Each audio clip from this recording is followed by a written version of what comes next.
Guerrilla অভ্যঙ্গনা কার রচিত গ্রন্থ? সেলিনা হাসান।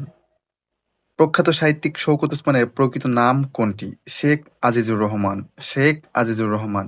চণ্ডীমঙ্গল কাব্যের আদিকবি কে? মুকুন্দরাম চক্রবর্তী। মুকুন্দরাম চক্রবর্তী। বর্ণপরিচয় গ্রন্থের লেখক কে? ঈশ্বরচন্দ্র বিদ্যাসাগর। নবকুমার কোন উপন্যাসের চরিত্র? কপালকুণ্ডলা।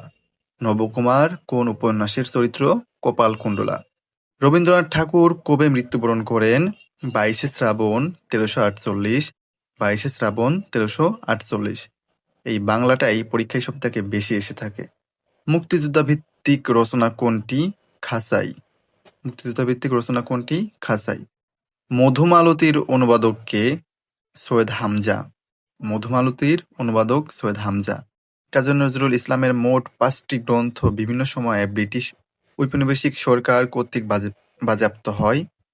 কোন বইটি প্রথম বাজেয়াপ্ত হয়? যোগবাণী। যোগবাণী।